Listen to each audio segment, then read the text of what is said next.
Yeah, And, and that's it's crazy. I would have interesting. never pegged that. Would have never pegged it.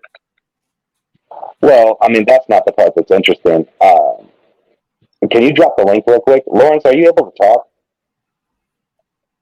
I'm dropping it right now. Coming at you, Lawrence. If you want to come up, sweet. Casey's got So, questions for you. yeah, and it really has to do with the whole Christian faith part of it. Because I'm going to tell you something, like, I think it's admirable that you've been celibate for that long, but I also kind of question why. And if it's the Christian faith that's stopping you, I also need to know why. And I'd like to know how everything works with all of that. Because honestly, again, like scientifically, we now understand that, like, once you hit 16, your sexual preference is set. Mm-hmm. So no matter what happens at this point, you are going to be you. And you shouldn't be made to feel less than or anything like that. Mm-hmm. But at the same time, you also shouldn't be put on a pedestal for some shit you can't control either. Well, I mean, I think that there's so from what I've experienced, at least in the real world, is there are a lot of conservative people that, hey, what's going on, Lawrence? Welcome to the chat, bro. Hey. Like, but I've like met a younger gentleman who is kind of in a weird space where he's like, I'm looking for an actual relationship. Like, I'm not just out here trying to participate in hookup culture. Like, I have conservative values, but I'm, like you said, Jeremy, 16, you're set.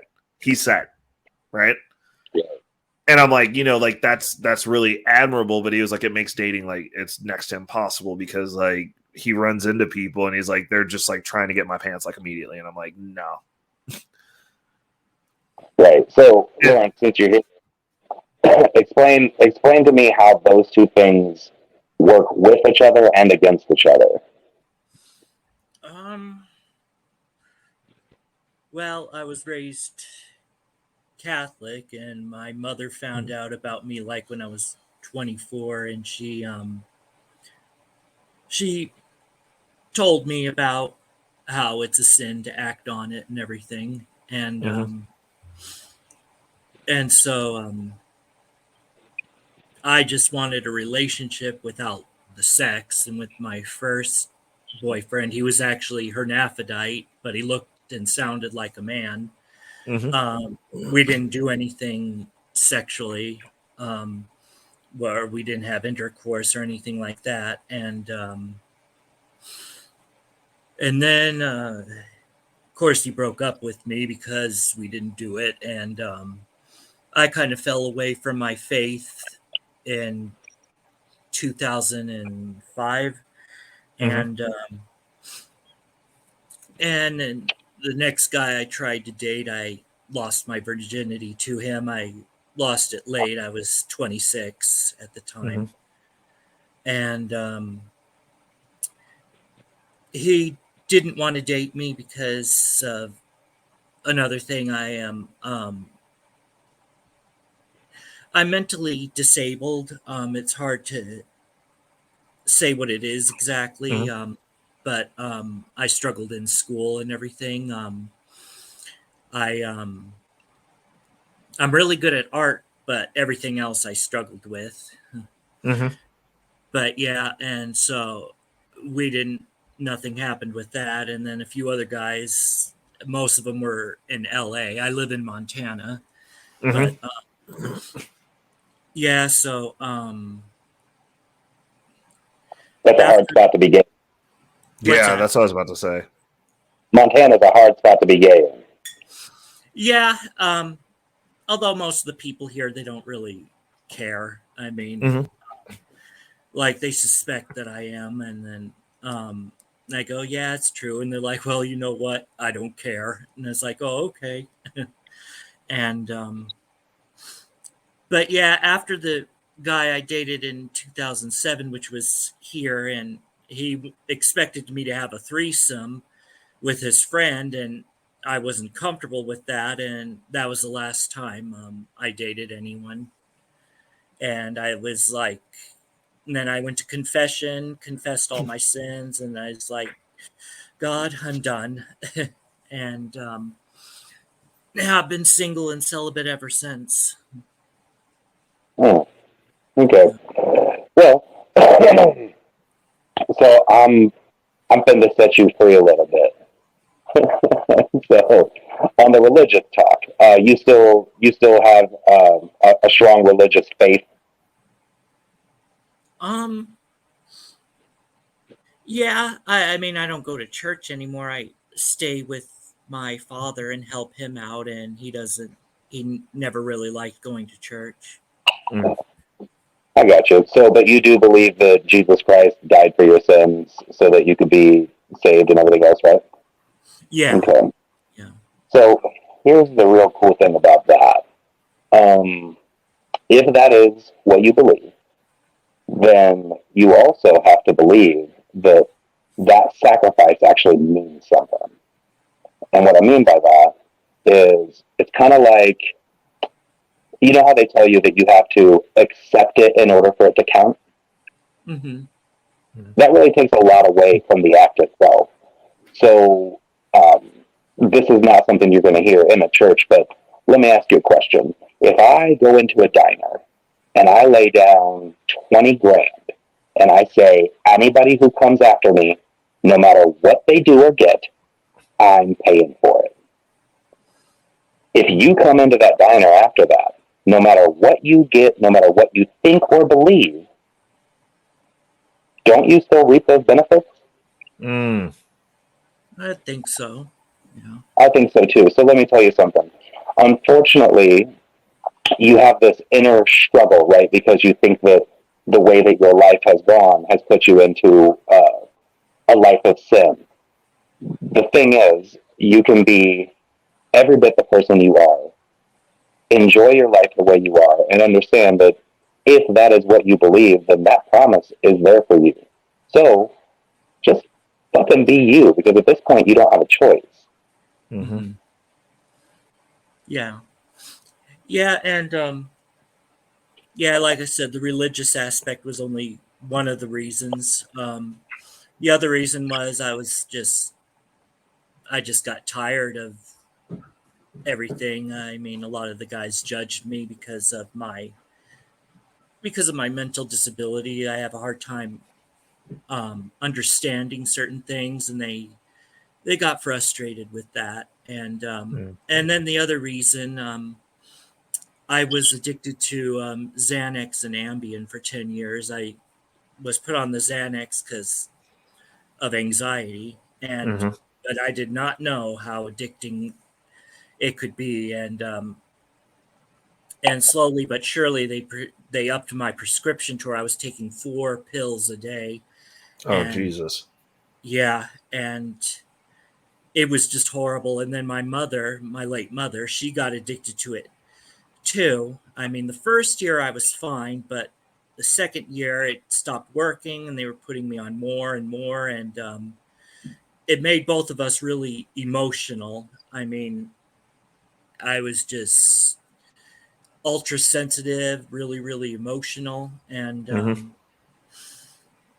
and so yeah, and she had other problems. She had Crohn's disease and osteoporosis, and she had to take certain medications to treat that. And being that she was addicted to both of those drugs, she kept missing taking her prescribed meds for her either her health or Mm-hmm.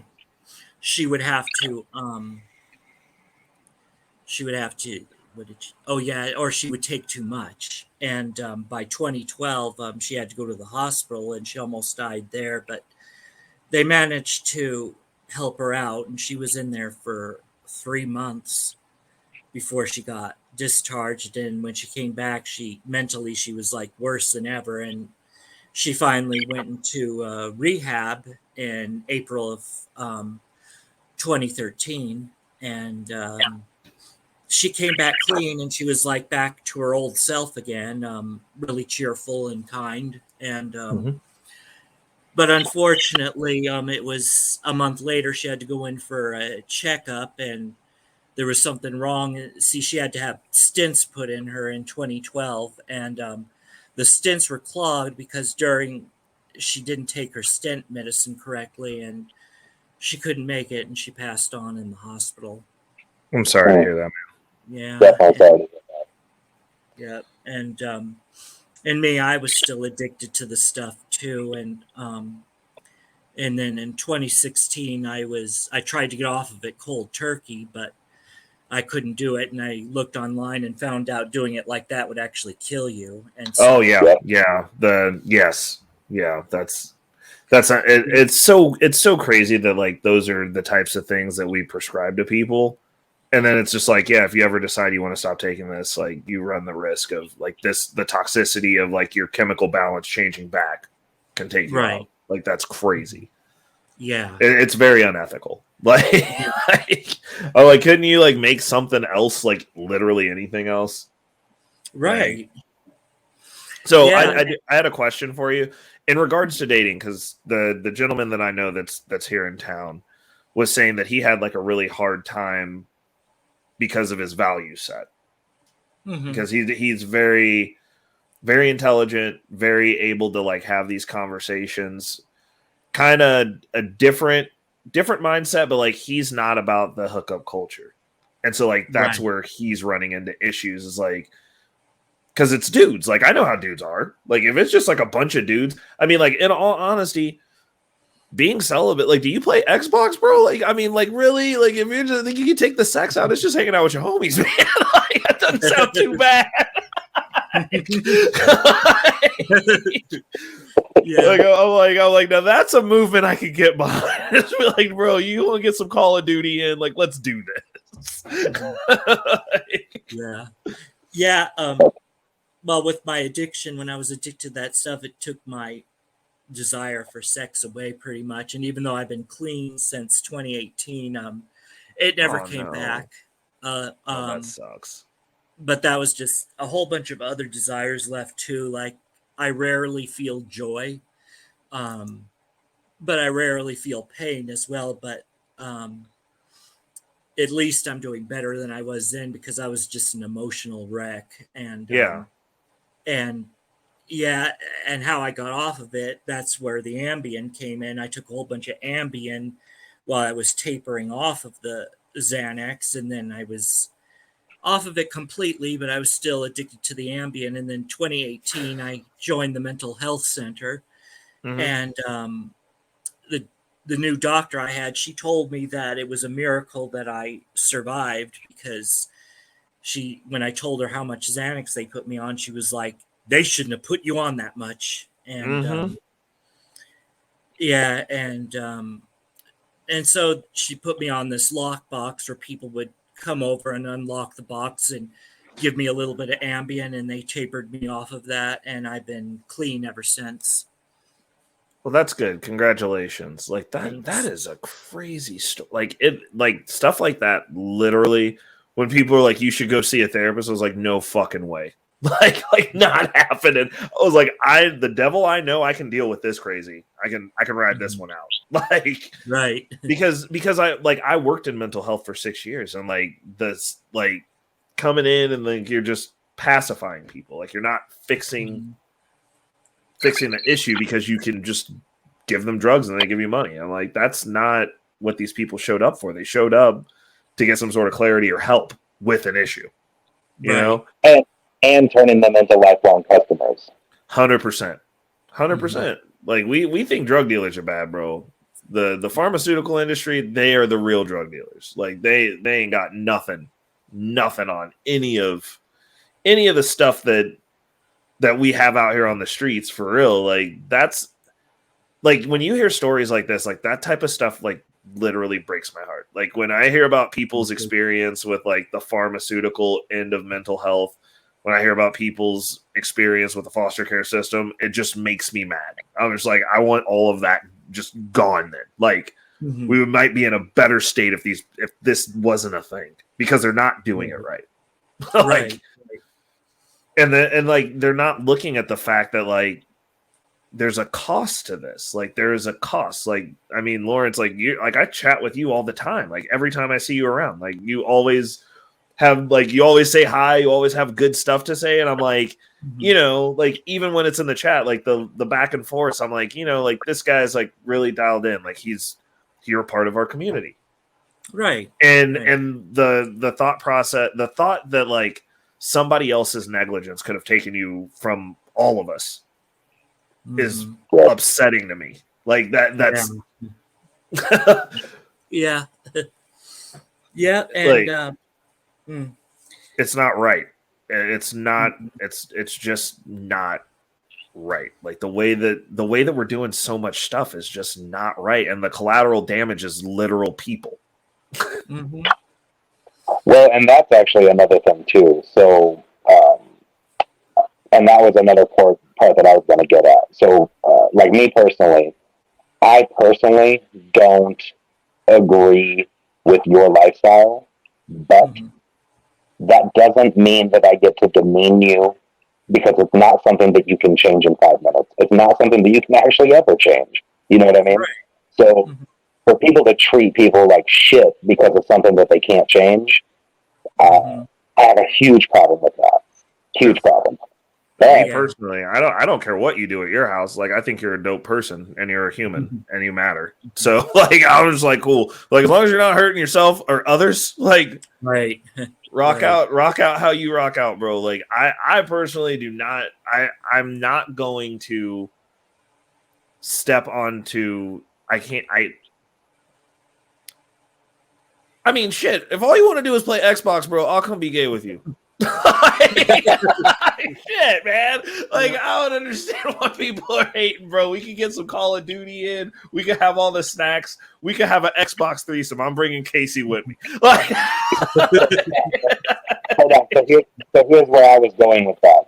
So with what the hard alphabet crew is doing now, with the pushing, and you know, I mean, honestly, so where are we? Where are we right now? Gay people make up about 2% of the population, correct?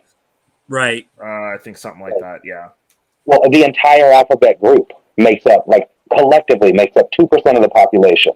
But have you noticed how movies, TV, fucking commercials, like, it's every single thing. The overrepresentation makes people who are far less level-headed than me start to hate. So my question is to you, how do you handle that? Because you know what I mean? Like, I'm not that person, but what I will tell you is, I mean, I barely watch shit anymore because it's just so much. I don't understand the overrepresentation, and I really don't like the pushing to children. So, yeah. So how do you navigate those waters? Like, because you know there are people who are going to start being more aggressively anti-gay because of the hard push. I can kind of understand where they're coming from, because I hardly watch TV anymore either. If I do watch movies, I watch old movies that I grew up on. Like, I like watching the old Bible movies. I like watching like Lord of the Rings, and a lot of fantasy movies, and even cartoons I grew up on. I mean, I've always been nostalgic for a lot of things, but You're into the nerd lore. What's that? You're into the nerd lore. Yeah, me too. Like, I'm a huge Harry Potter nerd. So, I'm sorry. Yeah, so I don't really watch any of the new stuff, but I hear about it. I hear about them overrepresentation, and I think it's a little ridiculous too. But yeah. Do you think it's being done to cause the pushback that I'm talking about? It might be. I mean, I've heard a lot of theories. Like, one theory is like they're doing it, like, with grooming the children, trying to get them to be gay or something like that, and to try to lower the population. Or I hear all kinds of theories. I myself am not sure because of where I live out in the country, and I've always been an Mhm. introvert anyways. So, yeah, I haven't been around that many people. I mean, I've lived here all my life. I was born here, and I only have two friends, and I only talk to them on Facebook. Well, you've got 4 But now. thanks. Yeah. Yeah. Yeah. But See, my deal is I love individuals. I cannot stand groups. Hmm. So does exactly. that make sense? Yeah. Mhm. So there are people on this planet that I love that are black, white, gay, straight, Christian, atheist, all that shit. And these are Right. people that I would kill for, I would die for. Hmm. Um, there are also people that I hate that are black, white, gay, straight, Christian, atheist. And I'll tell you, I really hate all of those groups. Right. All of them. Because when they get together and they start that group think, like, it's just trash. From that point on, they're no longer individuals. Hmm. Hmm. So, and it's almost like that's the only thing about them that matters. Hmm. And that's what bothers me. Right. Right. Yeah, everybody wants to be on a team, and it's not. I mean, the issue is, I'm like, that's fine, that is fine, because like I think that if you're on a team that's pro humanity and like pro, making stuff better, I can rock with that. Like I don't care. Like under most circumstances, if you have a bunch of people that have a group think and they want to go help people, oh, oh, okay. Murder got a question for you, Lawrence. He said, "Are you attracted to a man because of his masculinity or his soft feminine side?" Both. Yeah. Oh, okay. Okay. He's a full spectrum guy. I see. Yeah. Okay. I like a guy who looks and sounds masculine, but has kind of a soft spot, kind of gentle, but at the same time strong. Um, Someone who's easy to get along with, basically. Someone who isn't always pointing out what's wrong with me, and um, if I make a mistake, then they threaten to leave me. Those are the type of guys I had to deal with. That Um, sounds like Emotion, yeah, that sounds like a very low emotional IQ. Like you can't. well, emotional manipulators. Yeah. Yeah, that too. Like that's not good. That's not good. You dodged a bunch of bullets. It sounds like those guys suck. yeah, People like yeah, that suck. Period. yeah, yeah. So let me ask you this.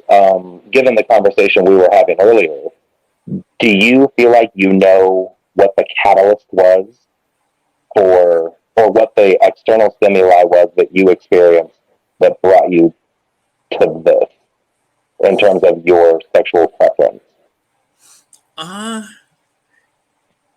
I started to suspect in the third grade because I at the before the third grade year I just liked to annoy and tease everybody, and no one liked me because of that. And then third grade I started to change a little bit, and there was this kid in my class who took a liking to me. He wasn't gay or anything. I mean, um, but he and I became close friends, um,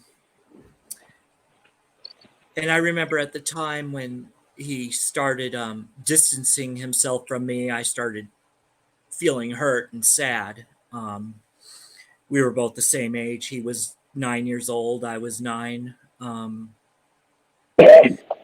And I remember that whole time I was all I could do was think about him and everything. I just wanted to spend time with him. And I remember one time he like gave me a hug because he said he liked me so much, and then one of the other kids said, "You're gay, so and so," and we just laughed, and but yeah, that's when I started to suspect, and my mother, that's when she started to suspect as well. And as for my father, he rarely talks. He keeps a lot in, but Hmm. other than that, we get along really well. And yeah, I mean, the most he said was, "Don't act on it, Lawrence, or you'll go to hell." And I Oh, was like, shit. "Yeah." Right. So, would you say because he's so introverted, would you say that he would be considered an under affectionate father? Mm, sort of. I mean, he was always nice to me. I mean, he knew about my about how I struggled in school and how I had a hard time understanding things. He always wanted to protect me, while my mother, she didn't want to believe I had a mental illness. She wanted me to grow up and become a famous artist and everything, and so it was kind of like that with them. And Okay. but yeah, that's when I started to suspect. And I remember when I was 14, I was really worried about it because I remember seeing two guys kissing on TV, and my mother was like, "Oh, that's disgusting." And I just walked out of the room, and I was like thinking, why was I turned on by that? And then I started to worry. It was like, could I be gay? I don't want to be gay. And so I just imagined me getting married to a woman and starting a family. That's what I wanted to do during my teen years, because that's what my brothers did, and my sister. Of course, now they're all divorced, but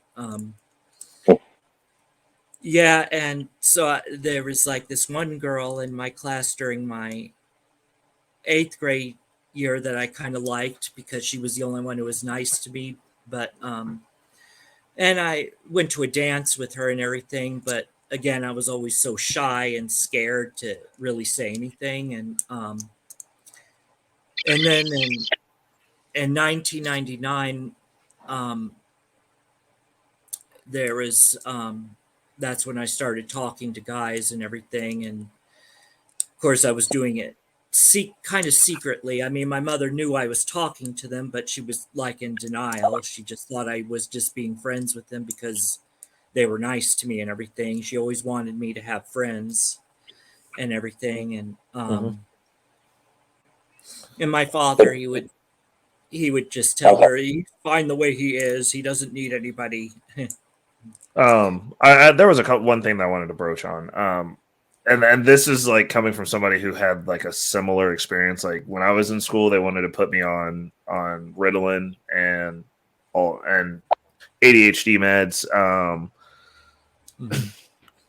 And like they also wanted to put me on Adderall for a long time. And like my mom was in the same boat, but Mhm. I don't think that the issue that I have is the way that you frame it, because like if you're good at something, like maybe you're just the way that your brain is wired, it's like overcorrected for you to have that skill.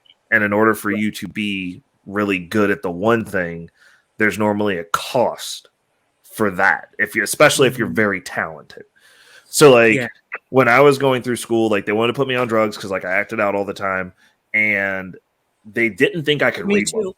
Hmm. Like because like I couldn't read fiction books. Like I to this day I've only read two fiction books. It's 1984 and Animal Farm, and that's because those were like tied to something in the real world that was like, Hmm. hey, you can read this book, and it kind of shows you how stuff's playing out. So like my brain, I could force it to read this thing that was a fictional representation of a real life situation, and like that made sense Right. for me.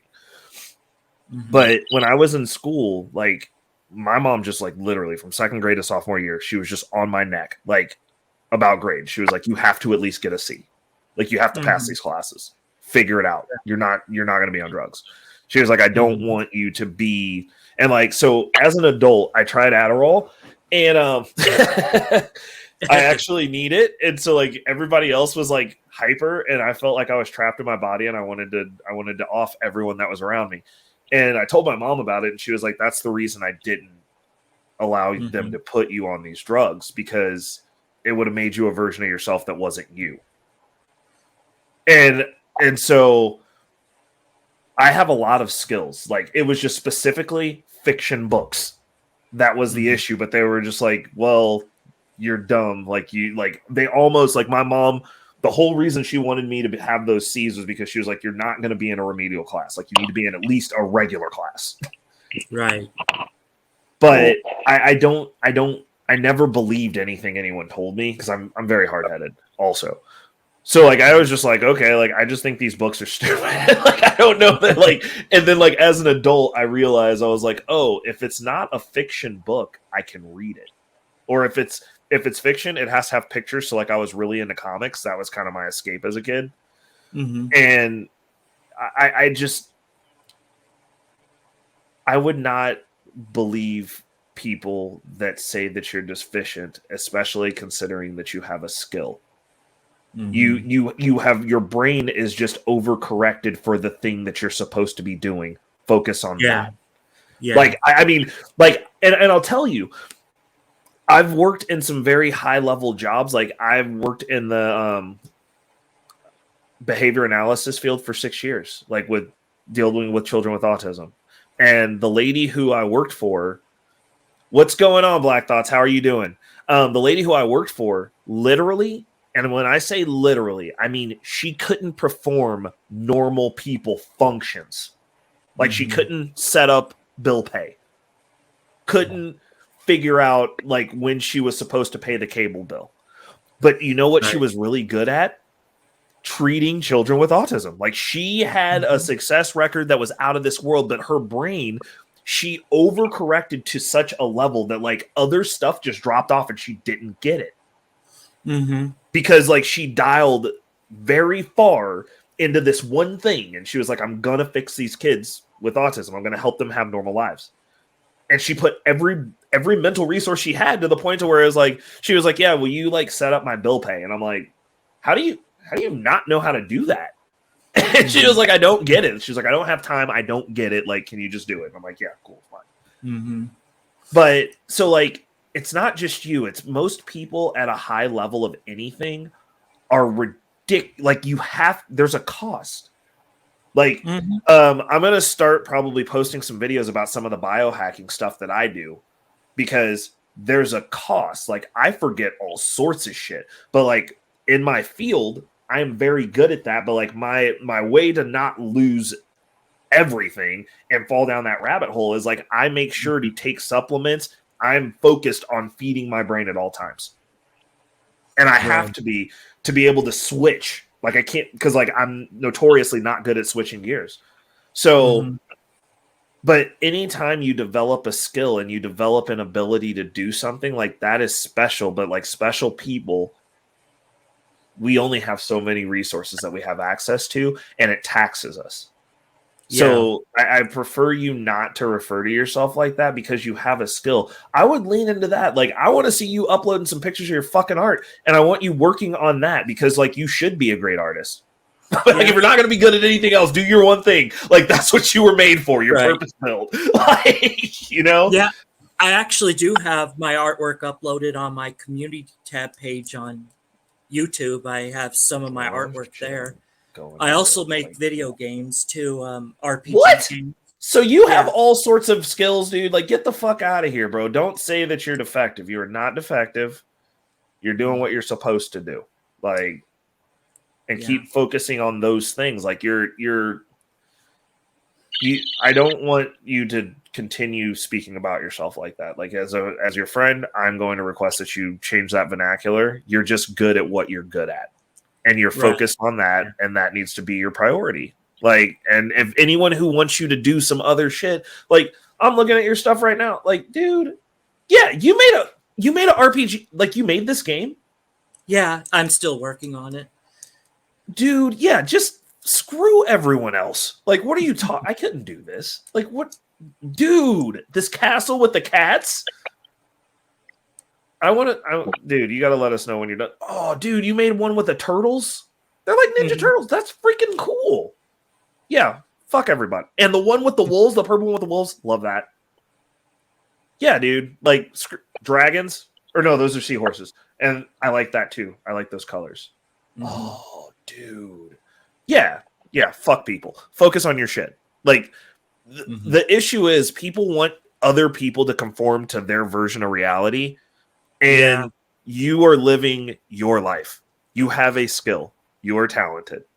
Yeah. Nothing that anyone says to you that's trying to conform you to the box that they're in matters. Mhm. It doesn't matter anymore. We're dead in that. Like you Right. have talent. Like focus on that and be in that world. It's way better. Like what do they want you to do? Sit in a cubicle and fucking Basically, be boring? yeah. Like, Yeah, they wanted me to screw get that. a 9 to 5 job, either washing dishes or I don't know what they wanted, or cleaning houses, stuff like that. And I tried to do all that, but I hated it. I wanted to do my artwork. And I remember when Yeah. I found that program, the RPG Maker, back in 2000, it was like my dream came true. I couldn't believe that I was going to actually be able to make that. And so I've been using that program since then. And a lot of what I did was self-taught. Mm-hmm. And But yeah, the game I'm working on is really long. It's about exploring other planets. That's And freaking awesome. yeah. I like it. I like it. I like it a lot. And I think it's freaking cool. And I think you should just do that. Like, why even bother with everybody else? Like, it's like there's it just sucks that people like want to go stamp out other people's shit before they get a chance. One of the things that I would say though is if you with that skill, you could probably like link up with, because like they have like games that are in the cryptocurrency space, because like they're trying to make like Web3 gaming a thing, and there's a lot of games that like have that model where like they're trying to get an RPG together that works, and like that could be like a big opportunity for you. Right. Yeah. Like I would because like I completely hadn't thought about that, but like when I was looking at your graphics, I was like, dude, this is freaking better than the one game that I used to play like a couple of years ago, like when I was just testing out Web3 games just to like screw around. And I was like, this is like a cooler version of that. Yeah. So yeah, no, I would definitely not be taking in. You just can't. People that can't see expect you to be blind as well. And that's one of the things I've learned throughout my life. And there's no one who's spoken ill on any of the shit that I was into that's in a better spot than I am now. Right. Like it doesn't, all you got to focus on, and like you're going to get it your way. And just keep striving and focus on that. And like people are going to say whatever the fuck they're going to say. They suck. They're not living the lives they want. They're normally not happy. You're not going to have a happy person shitting on what you're doing. Right. Right. You know what I'm saying? So why would like what they want you to live their miserable life? Like fuck them. like that's terrible. Like it agitates the shit out of me that like people will like come at someone like yourself who's got a talent that you're working on something, trying to be productive. And they're like, well, you're not being productive the way I want you to. It's like, I don't care. Yeah. Like, I don't. Right. Right. Yeah. So everybody wants everybody else to fit into boxes. Yeah. Because that's the society we're turning into. And obviously, from what I said earlier, I hate the boxes. So it's really a weird thing, because they're not all boxes of color, religion, or sexual identity. It's everything. It's what you're doing with your life, how many children you have or don't have. Like there's all these little itty bitty things, and all of that is set up to divide us, because the idea is divide and conquer, and we've been conquered. Right. And we don't realize it because we were born into a conquered nation. So we have this really special kind of slavery that really is, it's why they talk about the original sin of slavery so much, so that we can juxtapose that against the slavery that we have now. So I'm not getting beaten every day, and I don't have chains, so I must be free. I have things, so I must be free. And in all actuality, we're not. We haven't been free in this country since 1913. Yeah. So it's important for all of us to be able to come together on a personal level and understand each other. Yeah. What were you going to say? Oh, go ahead. I just asked what you were going to say. I think I'm lagging a bit because it seems No, like it's you're good. cut you off. Yeah, Yeah, no, you're caught up with us. We can hear you fine. I was gonna say I was like that's the reason like when I talk to people about wealth specifically, like whenever I break down money conversations, I'm like, if we're not talking about working our way towards moving like the bank, like you're like that's a different target. It's not a target that I have, and I'm like I'm not gonna talk to that because I'm over here trying to like move with the bank. Like I don't want to be out here just like struggling incessantly, which is what they want. Like they don't want us to have the ability, like you were saying, to talk to each other. They don't want us to like I told that kid that I was talking to that I was pouring into a few weeks ago that he should start a YouTube channel because I was like, you do realize that there's like not a lot of people who know that conservative gay people exist. Right? Like that have like that same mindset, those same values that like they think like the way that it's portrayed is like it's raining men and everybody's out here in Spanish riding in the club. Like they're like those that well, I mean it's the truth though, because that's the way it's marketed. So like dudes will get in like go in there and like you wonder why these guys aren't having conversations or wanting to do anything besides get into each other's pants immediately. There's like, well, right. we're supposed to be like this. At an That's interesting a contingent, what? though. That is a large contingent. Yeah, no. Well, it's because they're dudes. We're dudes. Like we know what that's about. It's just dudes are dudes. Right. Like if we were, bro, you know how easy it would be to get laid if I was gay. Like, bro, the fuck out of here. Like it'd be ridiculous. Like that would actually being gay would be like the worst thing on the planet for me because like it would be a problem. Like I'd burn my dick off. Like immediately. Like I'd just be out here and be like fucking smash. Be like it doesn't work. I'm dry. I don't care. Get it? Like because we're dudes. So like yeah, I could see how a community of dudes are gonna be dudes. Like Right. that isn't even surprising. I'm a man. I know the urges that I have every day. And then another man who has basically those same urges, like that's fucking gasoline in a match. Like Right. right. Those guys do exist, though, that you're talking about. Have you ever heard of Rob Smith? Oh yeah, I heard of him. Yeah, he's actually a fantastic conservative voice that also happens to be homosexual. Mm-hmm. Oh yeah. I was about to say also Frank Rodriguez was another one. Yeah. Yeah. Dave Rubin. Oh yeah. Like, I mean, they're out there, but it's like when you're talking, like the issue is, I feel like the community has, because like within the community, if you're conservative and gay, like you're a pariah. like let's be honest. Like you have like a whole community where the majority of the people in said community want to like rock a certain way, and you're going like, whoa, like we don't need to necessarily do all that stuff, and then they're just like, you're not with us. Like they turn like if you aren't a go along to get along person, they treat within that community, from what I've seen, they treat it the same way black people do. They're like, what do you mean that you're not gonna just implicitly agree with all of our bullet points about how we're victims? Like, I'm not a victim. Oh, well, like you must be racist. You must hate black people. Like, okay, like fine. You're the cool. You're the blackface of white supremacy.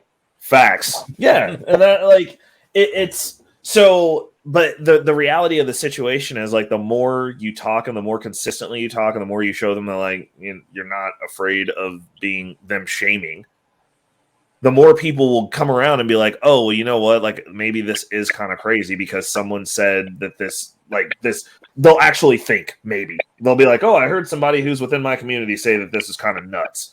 Yeah, maybe we shouldn't have drag queens reading to kids at school. Yeah. Like, maybe that is kind of fucked up. Maybe. I don't know. Right. Black Cat said that most people only think of gay people the way TV presents. It's true. And it's kind of done on purpose because the idea is so that we don't see ourselves in people we disagree with. That's the plan. The plan is, if you think differently than me, then you're not even human. And that's why people can't argue anymore, because, or at least have real discussions, because they immediately see the person who disagrees with them as not human, because they're not seeing themselves in the other person. And that's a real issue. And it actually has a lot to do with internet interaction, because a lot of these people that completely disagree face to face wouldn't be interacting the way that they do online. Like and I don't mean, and I don't just mean internet tough guys. I mean people who just staunchly believe one way about a subject. If they were face to face with a person who completely disagreed with them and had the opportunity to look into the eyes of the person they disagree with and see themselves in the person they disagree with, that's a whole nother ballgame. Also true. Also true. Yeah, I can agree with that. I mean, when we look at because Black Thought said, but that's consistent with every race presented on TV. That's because we want to sort. We want to sort. So like it's easier for them to be like, oh, you're Asian, you act like this. Oh, you're Middle Eastern, you act like this. Oh, you're black, you act like this. And the issue is only one group of people really control that narrative. And they're dictating what we see and like how we're supposed to present ourselves.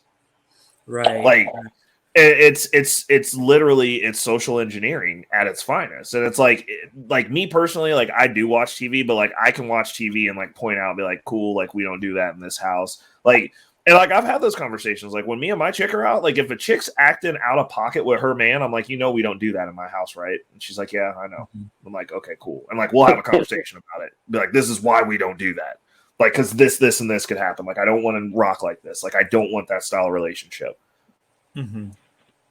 Like, but it's being able to look at those social cues. Like, I mean, me and my, like, full disclosure, me and Kelsey were in an argument like all last week. Like, we were having a little tiff relationship shit. We've been together for 2 years. Sometimes we argue. Newsflash. Sometimes you argue with chicks. Like, you feel some type of way. And me personally, it takes me a while to not be mad anymore. Jeremy knows this because he knows me.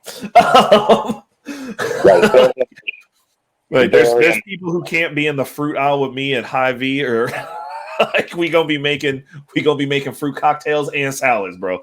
And that's just forever. I'm like, forever is on site, bro. Like, but obviously in a relationship you can't live like that. But her friends were like, oh, he's controlling because like she informed them that we were in a fight, but didn't like refuse to divulge any of the specifics. And she was like, I don't talk about my man like that.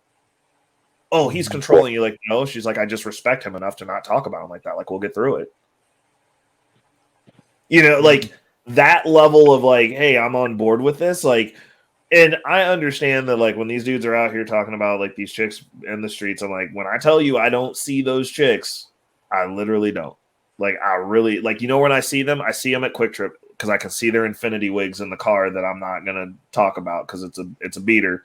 It's never a good car, and they're going in to get hot Cheetos. Like, that is an actual fact. But I'm not talking to them. I'm not getting in that car, so it's not actually my problem. Like, I don't even look at them. I'm like, and I make it very obvious. I'm like, you don't exist in my reality. I don't see shit like that. But the thing is, people are not. And this isn't to say that you should be in echo chambers, but people are not protective of their reality. Like, they're not actively engaged in existing. They just look at stuff and they're like, oh, cool, I'm going to get implanted with this message and I'm not going to check it. And then they're going to be like, oh, well, like, I don't see why whatever's a big deal. And it's like, well, you're not actively thinking. Like, you're not consistently being involved. And like, I mean, Lawrence, like, that's the reason you see me during the day. Like, I'm always listening to people having conversations. Like, I can't work in silence. Like 90% of the time, if you don't see me on panels for a week, is because like I'm crunching down an audiobook. Like I constantly keep my brain activated while I'm doing other things. Like, it's 100% doing stuff the whole time because I don't even want the opportunity for some bullshit to get in. Like, people aren't vigilant, and it's the reason that you have a society that they've made us to where we're agreeable. Men inherently are not agreeable. The more agreeable a man is, the weaker that man is, because he's just going to roll over and be like, well, that's fine. That's fine. There's no line. And then the next thing you know, they're telling you like, hey, we need you to tell us if your neighbor is this, this, or this, so we can get him on this train to go to a camp. And then they never come back. And everybody was like, I was just doing my fucking job. Like, that programming has it's a twofold system. It works immediately on the new immigrants because what they see on TV, that's what they assume every group is, right? Mm-hmm. So that's a bit of an issue. But how it works on the other people, all of us who have been here for a while, is it's a slow drip, right? And the less communication and contact you have with people, the more you go off of these anecdotes and these stories instead of your lived experience. Facts. And that's where we have your problem. I'm like, but the deal is, the less, like, my level of disagreeability is like so high key. Like, one of the big things that they do here in KC is like, if you're dressed well and you're out at the club, like ratchet 304s will come up and they'll be like, you must be gay. And that's their opener. And I'm like, and like, I'll tell them straight up, I was like, I don't understand why me being dressed well and carrying myself a certain way makes you think that I like men. I just don't like you. Like, that's not, I it's one of those things where it's like, you'll throw this out here, but then like all of a sudden you're all Rainbow Pride Month. Like, you care. But like those same people will use it as a pejorative for a straight man. And nobody from the community, the letter mob, will check them on it. No one will be like, you will see people who, you just see the rainbows, they're doing all the things, they're doing the diversity, equity, inclusion, and they'll sit there and they'll argue with somebody like me and be like, oh, well, you just think that because you must be gay. And I'm like, is that supposed to hurt my feelings? Like, I know some cool gay people. From now on, I'm gonna just hit them with like, well, you know what? I am, and I'm celibate, and that just means I'm playing Xbox with Lawrence, bitch. This obviously I disdain for groups, but that's because there is no community. There is no gay community. There is no black community. There is no white community. We have all of those things in our community. Yeah. But if you think you're a part of it, I'd say that there's a gay community. They mobilize like some motherfuckers, bro. Like, you piss them off, they coming. Like, they move in lockstep. They're like a well-oiled machine, bro. Like, that is a community. You know who else is becoming a community again? White people. You saw what they did with Bud Light, bro. Like, they were like Bud Light, Target, Miller Lite. Like, all y'all better get in line. Like, because we're hitting the line. We are hitting the rail. Like, we're getting to the point now to where like people who just didn't give a fuck are now giving a fuck. But those marches and everything you're talking about, that's not grassroots, man. What I'm saying is, you think you're a part of a community, let your house note go unpaid for a month and see who in that community is up to paying it. Mm-hmm. That's how you'll know what your community is. Your community are the people that you have close. That's your community. It's not something that you're a part of. Because that's what I'm saying. Like, Ray, you're like, I don't know, name the community. That's our community. It's us. You know what I mean? It's Lawrence here. It's a whole bunch of other people, men and women, who have all different ideas and thoughts and feelings and preferences and lifestyles. That's the community. What we're creating is a community. And it's a real one, not based off of bullshit. Yeah, I like that. Hold on, Murder 100. I had a question for you. Another question for Lawrence. Putting Lawrence in the hot seat. Lawrence, do you think being able to comfortably be yourself on this show is assisting you with becoming much more confident in yourself publicly? Yeah, a little bit. I'd say so. Cool. Yeah. That's nice. Mission accomplished. I like that. That's good. I like positive momentum for the homies. Yeah, it's been years since I've been on a panel. I think the last time I was on a panel was in 2021. I remember that was what I was telling you. I got banned from that channel because I was in someone's chat that they didn't like. And I Oh, got wait a second. So they saw you in a chat of another YouTuber that they didn't like, and they were like, "We're banning you from the channel." That is yeah, like, well, that is like a fifth grade thing to do, bro. Like, I'm not inviting you to my birthday party. Like, what is going on with people? yeah, it was well, the guy told me that first he said, Lawrence, there's some I need to talk to you about some people you're friends with, and then he told me in a text, he said that some guy I was watching, and he said, yeah, be careful of him. The person he's friends with, he used to have a partner in crime that was a molester or something like that. So just be careful and don't mention me to them. And I was like, okay, I won't. And so I stopped going in there for a while. And then I remember the guy was talking about Tommy and Kwame, Mm-hmm. or he was talking about Kwame Brown. And I just went in to look to see what was happening. And Kwame Brown was in the chat, or someone pretending to be him, maybe. And he was trying to get him to the host was trying to get him to come up on panel to see if it was really him, and I was saying maybe you should go up there so we could see if it's really you, and then and but he never did, and I was like, oh well, and so I just left. And then the other guy, the guy that banned me, someone told him that I was a moderator in there and that I was going in there a whole bunch of times regularly, and that I was a mod, and he was all mad and everything, and he blocked me. And then all of his followers, who I thought were my friend, they blocked me too. And Oh, Jesus. Dude, yeah, that's like whole ass YouTube war, bro. You're a veteran out here in these YouTube streets. yeah, But I'll Good tell you God. about this channel is that we have so many people who have it's a real diversity of thought. hmm So what you're not going to have is anybody here, and by anybody here, I really mean the people who are in control. Yeah.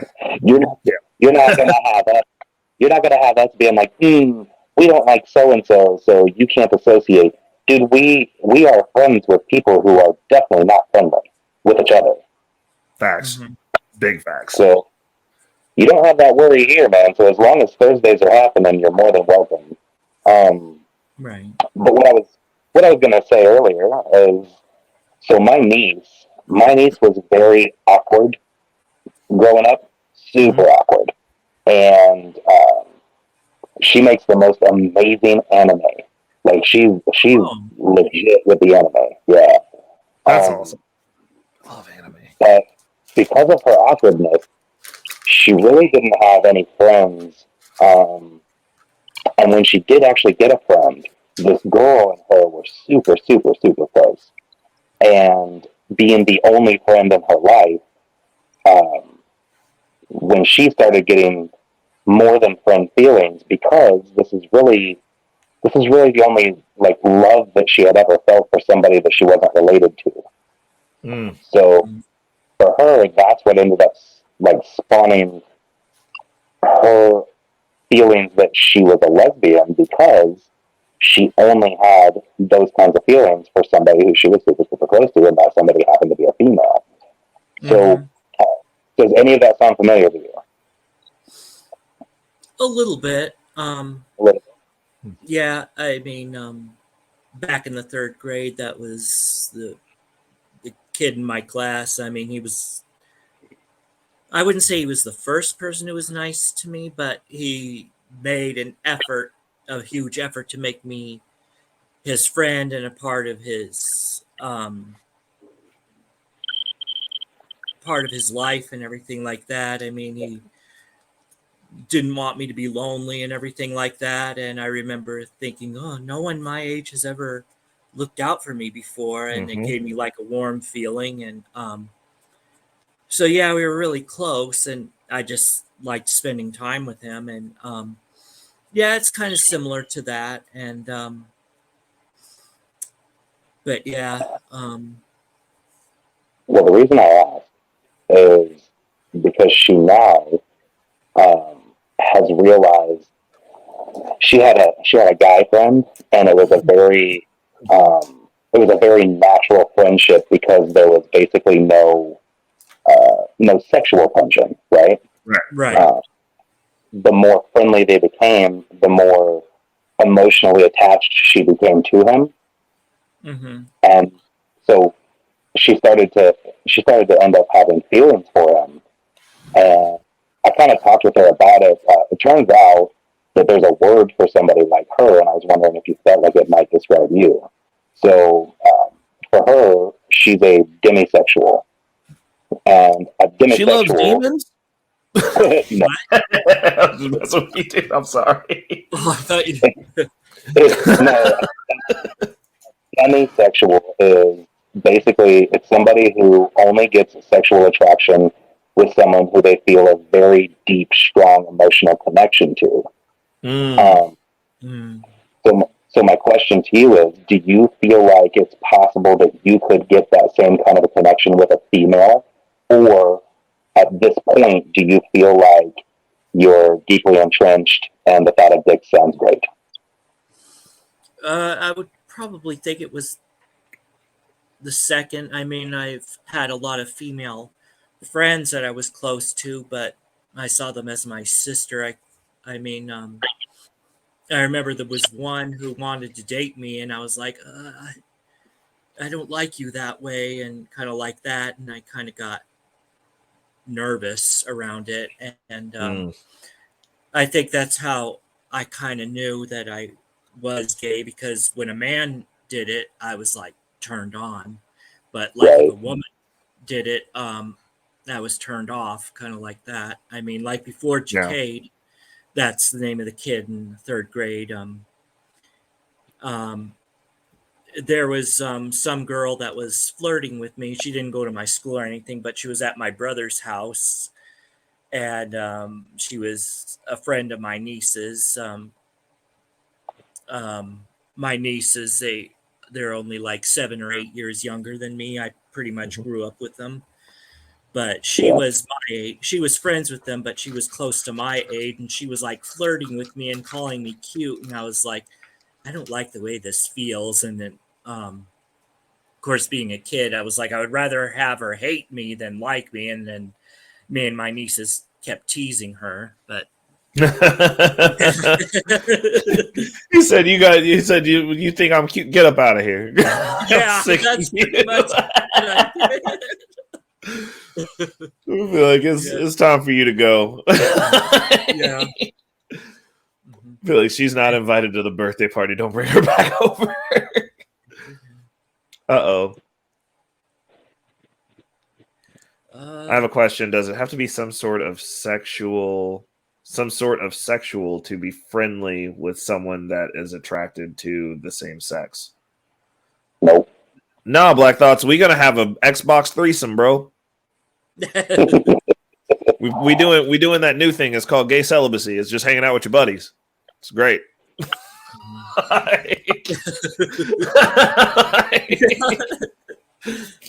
Oh, Murda says yeah. Well, no, he's celibate. We can play Xbox, bro, all day. You just jealous. Even if he's not though. So my friend Sean has been gay as long as I've known him. Mm-hmm.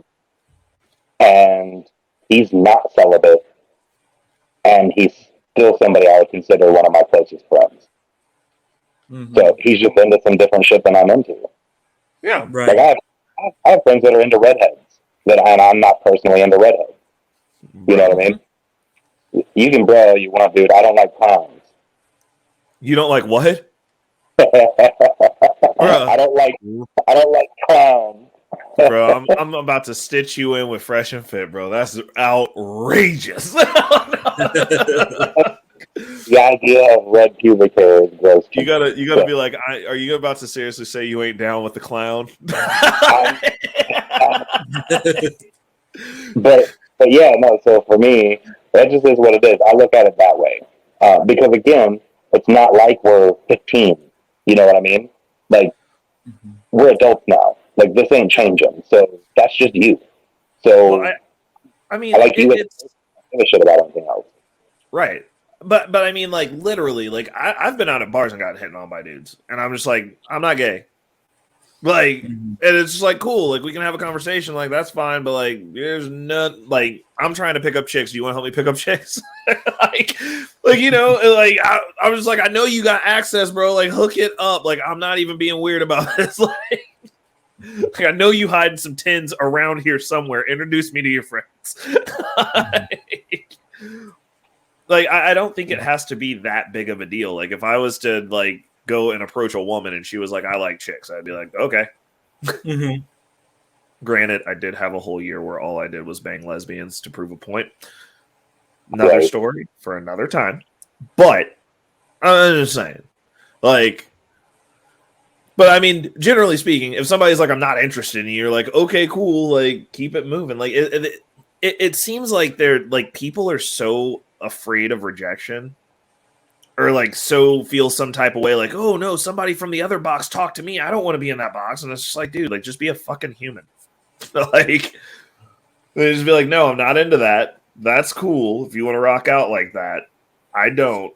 We can sit here and have a conversation because you're a person and I'm a person, and like, if you're out here thirsty, then, like, you know, like, let's move over to the next guy, maybe he's into it.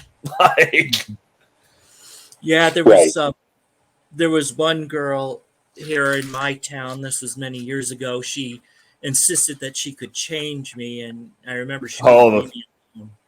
Dude, that's a good way to bag a 10, though. I'm just saying. Like, if you just want to try it once, you go find yourself like the hottest chick you've ever seen, and then just be like, "Yeah, man," and she'd be like, "I'm gonna change you," and then you just like let her, and then like, cool, like, I just want to like, I'm out. And then you can be like, sex with one chick, and she was a baddie.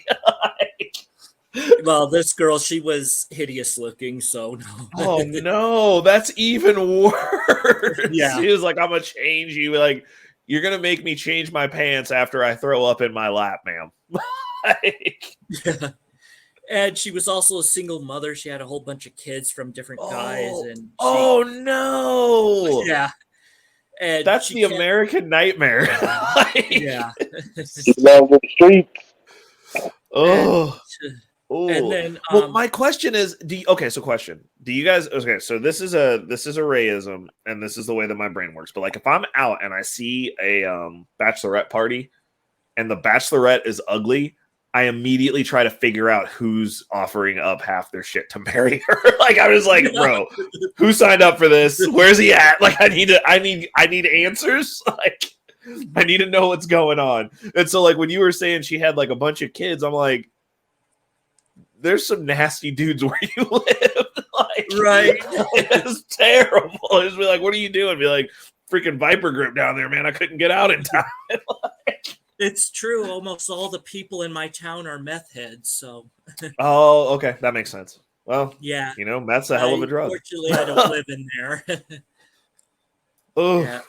I mean, the town I live in, Victor, there's less than 800 people that live in my town, and it's divided into two sections. There's East Victor, that's where all the meth heads are, and then there's West Victor. Those are the people that aren't, and that's like in the country area, and that's where I live. I'm just happy you're safe, because, like, yeah, you can't be around meth heads. They steal copper, paint, anything. Like, it's bad. You'll have nothing left. Like, I think if they like mugged a person, they would take the skin. Like, yeah. Anyway, this girl, she kept wanting me to be with her, and then finally she kind of gave up, and then she was trying to talk me into freezing my sperm so she could get artificially inseminated so she could have my kids. And I was like, no. She's trying to steal your seed? Yeah. Bro, she wanted your genetic material. She was probably a fucking alien, dude. She was like, Lawrence, I need your genetic materials in me. That's nice. Yeah, that's what she.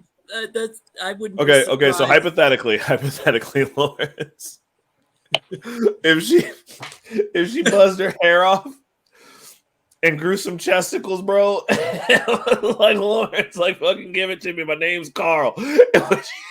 Give me that genetic material. Would she have a shot? No, because I know it wasn't. I knew it wasn't real. Right, Ray, ask yourself that same question. If there was a dude that transitioned, would he have a shot? Bro, I mean, at the rate that we're going, we're not even going to know no more, bro. Yeah, Well, no, because, and the reason I say that is because, like, scientifically, from a science perspective, and this is purely a science perspective, once if they start getting, like, deep into CRISPR and start learning how to flip genes, bro, there could be a way where they could flip those chromosomes and just, like, make you the other thing, like, legit. Mm. You know, I don't know. I think we could. I think in the future, like if they're making people outside of people, like it's no longer going to be inside of a people. They're going to just make the baby in a sack. Like, why couldn't? I mean, I don't know why they can't turn CRISPR on people and then just be like, cool, you want to be a chick? It's going to be uncomfortable for a few months, but you're going to be a chick. Like, I don't think that the technology is anywhere near that. Not to make people in sacks. People in sacks, Jeremy. In sacks. An artificial you uterus. can like grow outside of your head, outside of your bed, like a fucking chia pet. Like, I get it. But sci-fi movie. Yeah. An artificial womb is not the same as basically like giving you a shot to change your chromosomes. Well, I wonder if we can make an artificial womb if I could just harvest another me to get its organs.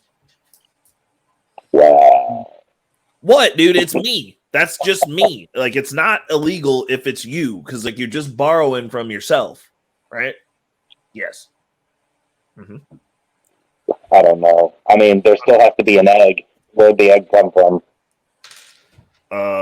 I don't, dude, listen, I don't understand why I can't have my restorative, future-proof, Alexa-enabled brain chip that will fucking give me superpowers.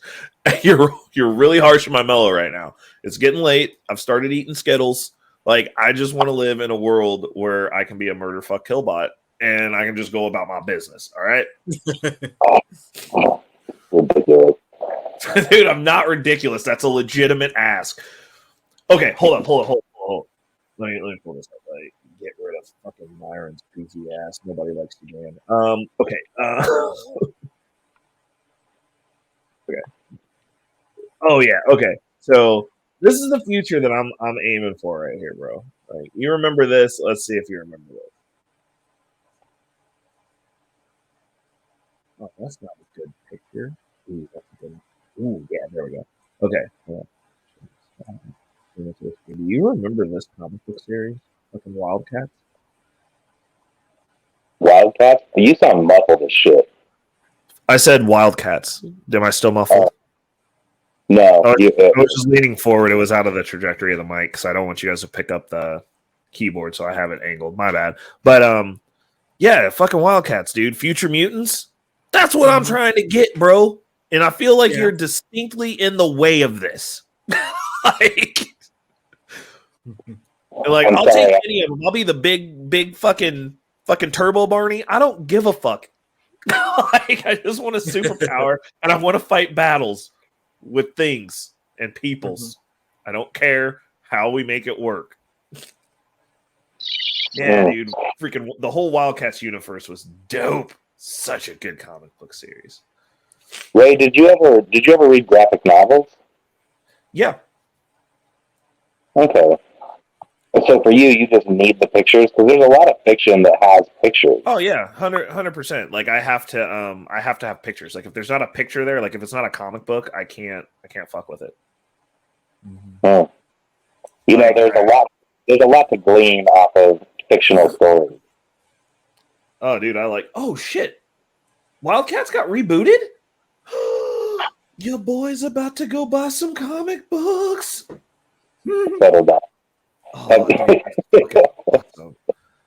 dude, y'all ain't gonna see me online for a while, bro. Like this could be a problem. So Ray, you've never read The Count of Monte Cristo? No. You never read anything by Alexandre Dumas? No.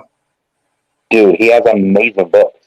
Like, The Count of Monte Cristo is the most amazing story of revenge of all No, time. I mean, like, is it like written like a comic book though? Like, it has to be like people in the pictures talking. Like, I don't think it can't be a page of words and then a picture over here. It don't work like that. That's a shame. Like, it is a shame. I understand. Like, I'm not fucked up, but like that's how it works. Like, I can't. So hold on a second. So comic. No, I'll say it. You're fucked up. I'm not fucked up, bro. Like, I need them in the picture, talking in the picture. So I'm looking at the picture, making the picture talk. Right. I don't understand why that's so hard to understand. So if somebody made graphic novels of like established, you see this shit right here? This makes sense to me. It's a picture. Grifter's talking to that fucking idiot, and he's probably about to whip his ass. Like, it's a picture. Like, that makes sense. Like, I'll read the boxes. Because the picture's I'm about to look up if anybody ever did a graphic novel of The Count of Monte Cristo. Yeah, dude. Like, this shit, I'd read all those boxes, and it would make total sense to me because there's a picture there, and he's saying that stuff, and he's upset. Yeah. So you've never read Leviathan? Nope. Okay. Hold on. I'm going to do this searching. Jeremy's like, what the fuck is wrong with you? I'm like, you know. Yeah. It's like, yeah, no, I need the pictures to talk. Like, if the pictures don't talk, then like my brain doesn't like I know that it's weird, but my brain doesn't like register the words. Like, I'll read them, but like when I was in school, like when I would have to do book reports, like I would have to sit for like hours reading the chapter over and over again because like I would get to the bottom of the page and like I couldn't remember what the first paragraph. Like, if you were sitting there in front of me and you were like, "What's this say?" But like, I don't fucking know. Like, yeah, I mean, like, you just read it. Too. Yeah. Yeah, I was like that too. Yeah. Yeah. Like, I can read. It's just I don't retain that information. Now, you give me a history book, you give me like a self-help book, you give me a book on finance or anything that my brain deems is important, keeps it right in there, like immediately. Like, and I can learn it, and like if I can see it, I can replicate it. But reading fiction books, like if it's just words, not happening. Like, it's just not happening. Except for 1984 and Animal Farm. And like both of those, I didn't even read those books. They were audiobooks. But like I could reference it because both of those things are like books on society. So like to me, I was just like, oh, well, this really isn't a fiction book, even though it's talking about animals and blatantly a fiction book. But like, okay, so Leviathan is the same. Leviathan also talks about society. Kind of like Sun Tzu's The Art of War. Sun Tzu, The Art of War is not a fiction book. It's literally the art of war, dude. Yeah, but it's not nonfiction. I don't know. It is a nonfiction book. Like, how can you say Sun Tzu's The Art of War? It was a tome that he left for generals, dude. Like, what are you talking about? Yeah, he wasn't. I wouldn't call that like, I don't know. That's not like reference material. It's not a fiction. It's like a reference manuscript. Like, that makes sense because it's reference. Like, that'd be like reading a white paper. I can read a white paper. Check your text. But, I can't. Oh, hold on. Did you actually text me or did you message me on Facebook? I actually text you. You did? Because it's working right now. Yep. Just click that link I sent you. I can't look at my text. I'm on my camera and it didn't go to my iPad. This is stupid. Yeah, guy. Okay. Well, then I'll send it in your. Well, I'll look at it after we're done. Like, that's fine. Oh. Well, I'm gonna need you to go on Amazon and order that, and if you don't, I'll order it for you. Yeah. Oh, he said. Oh, hold on. Oh. God damn it. Well, now I don't know what the hell I did. So, hold on. Let me close this. That is super weird. Actually, you know what? This is probably a good time for me to jump out because it's 12:30 and I'm spraying tomorrow. Yep. No, I gotta be up early too. I'm gonna jump out here in a second, but I wanted to highlight Yeah, Black I Thought's have comment. to. Okay, so we're all going to bed, and we looked at comic books, which is really fucking awesome. Okay, so Black Thought said if you look at your most wealthy, they aren't graduating from Ivy League colleges until after the riches. Okay. Ooh. Ooh, and Cybertoxin hit us with the key to victory is in the attack. The key to invincibility is in the defense. Is this true or fiction? Face. dude. Okay, yeah, I think it's true. I think that's facts. Those are life hacking facts right there. But do you have any closing thoughts before you jump off? Like, we'll give you the floor with the comic books. He's going to tell me to read fiction books. I already know it. I mean, so here's the deal. I was in kind of the same boat. The only fiction I ever read was in school. I was forced to. And I got to a point where everything I was reading, it was all nonfiction. It was reference. It was heavy reading. And I got to the point where I needed some form of break. That's called. So, well, I ended up going with the Harry Potter series, and it was fucking amazing and really well written, and everybody should read that. But no, I wasn't gonna end there. Where I wanted to end was we're all in this together, and we're all in this individually. So understanding that is how we're going to be able to move forward. We are currently in an adversarial situation with our government. And that's not the way this country was built. We are supposed to be the government, and we can't take our rightful place as co-rulers if we can't come together. So instead of focusing on the things that make us different, we need to make it a point to focus on the things that bring us together. I like that. Right. Okay. Lawrence, what you got for us? It's sleepy time for everybody. So yeah, well, thank you for having me up. Absolutely, anytime, man. Anytime. You always got a spot up here with us.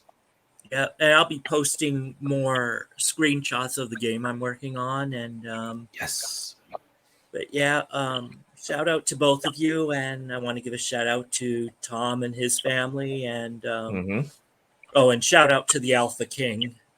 That's LA. And to Black Thoughts too, the Royal Plumber. Oh my god, it's the Royal Plumber. I love it. Yeah. Yeah, and that's about it. Okay. All right. Cool. And thank you again for letting me psychoanalyze. Yeah, dude. That was really fun. Like, it's really awesome to get that perspective because, we weren't going to have it otherwise. Also, shout outs to gay celibacy. It's just hanging out with your friends. I think everybody should try it.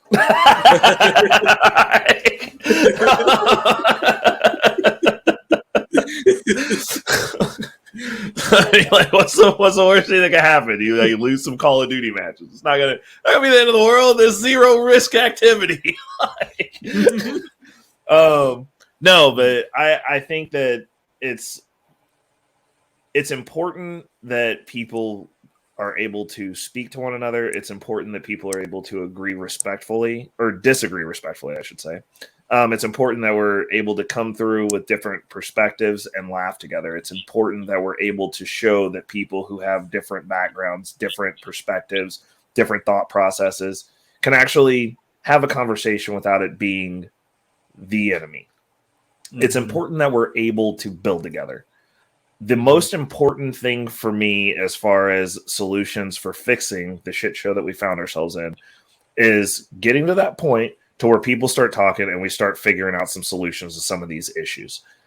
And in order to do that, we're going to have all perspectives. Like we can't hash this out into a left-right conversation. We have to do what's right for the country.